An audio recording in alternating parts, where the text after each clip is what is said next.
Eugeniano, que ele falou hoje, você falou aqui, foi a teoria pura do direito. E eu sou pontiano. Uma diferença, que Kelsen, quando escreveu a teoria pura do direito, ele procurava fugir à subjetividade das interpretações do direito com base na religião, com base na moral, com base em todo esse tipo de representações ou de processos que podem fugir à objetividade que, sem dúvida, o positivismo veio trazer ao direito. E ao falar na Revolução dos Princípios, pior, eu falei que essa revolução é que vai enterrar o positivismo. Então, veja bem, nós discordamos profundamente e nós nos aproximamos profundamente. Ao falar nos princípios aqui ontem, eu falei que os princípios se induzem do ordenamento tal como positivado. Os princípios ou estão expressos na lei, e a nossa Constituição, desculpe falar, menciona a justiça. A justiça é um valor positivado, de modo que no julgamento dos casos que eles são submetidos, o juiz não pode fugir à consideração da justiça, na medida que seja um valor positivado. O que nós precisamos fazer é descobrir a objetividade deste valor. O que esses juízes que falam em princípio ainda não descobriram é que os princípios são coisas objetivas. E a tarefa da doutrina, eu estou dizendo isso no prefácio à segunda edição do meu livro Princípios Constitucionais, a tarefa da doutrina agora é discriminar os princípios, ou seja, conferir aos princípios a sua necessária objetividade. A meu ver, o que significa discriminar o princípio? Em primeiro lugar, significa proferir o seu enunciado. Porque há alguns princípios que estão explícitos na lei e muitas vezes no próprio texto consta o enunciado do princípio. O princípio da isonomia, talvez. Há princípios assim cujo enunciado consta do texto. Mas há outros princípios que estão implícitos na lei e cujo enunciado nós não conhecemos.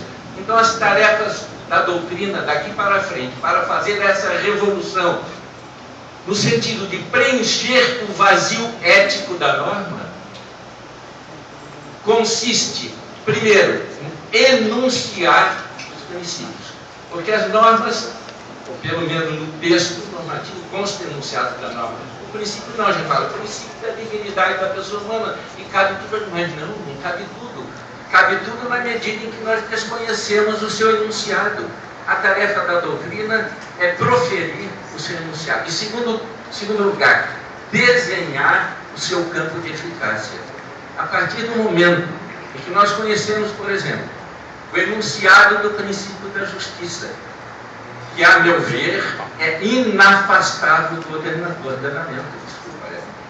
A partir do momento em que nós conhecemos o enunciado do princípio da justiça e conhecemos o seu campo de eficácia, está afastada a subjetividade da sua aplicação. Então, eu só fiz essa intervenção, não foi para contrariar ou mostrar as diferenças, as semelhanças entre os nossos pensamentos. Ninguém pode acusar Pontes de Miranda de anticientífico, ninguém pode acusar. Se há um autor, um jurista brasileiro que seja científico, nos seus propósitos, no que fez, no seu método, é Pontes de Miranda.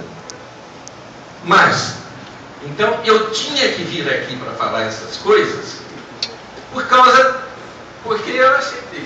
O pessoal que está aqui hoje, se for o mesmo pessoal que estava ontem, eles vão sair daqui com um terrível nó.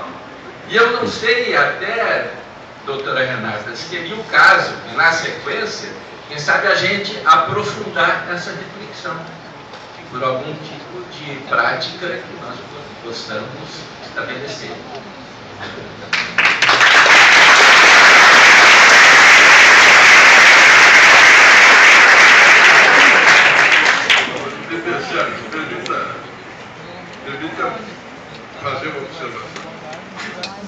não há nenhuma discordância. A discordância que há é em termos de palavras, única e exclusivamente. Vou tentar muito rapidamente. O que você chama de princípio, eu entendo que existe positivamente, por exemplo, isso que é o princípio da igualdade, para mim é a regra da igualdade. O que eu tenho escrito ultimamente, o que eu tenho insistido, é que no direito só existem regras. Algumas com um arco de extensão um pouco maior, outras um pouco menor. Mas, se está positivado, é regra. Então, para mim, a regra da igualdade é o que se chama de princípio da igualdade. O princípio da legalidade é, para mim, a regra da legalidade. Eu estou de pleno acordo que o ordenamento seja enriquecido pela regra da justiça, mas ela tem que ser escrita, ela tem que ser positivada. Pois exatamente o que você disse. Quem é que vai positivá-la?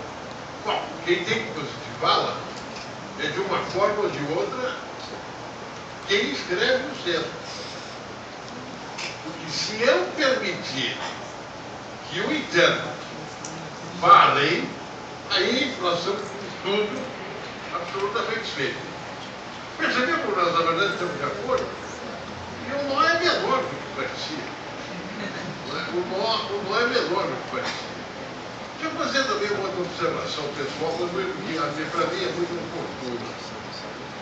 Eu tenho trabalhado, depois que me aposentei, eu tenho dado as opiniões legais. E eu me dei conta de duas coisas. Primeiro, eu escrevo o mínimo possível e cito o mínimo possível. E o autor brasileiro, que eu cito quase que em todo texto que eu escrevo, que se chama exatamente Montes de Miranda. Mas nós estamos em boa companhia.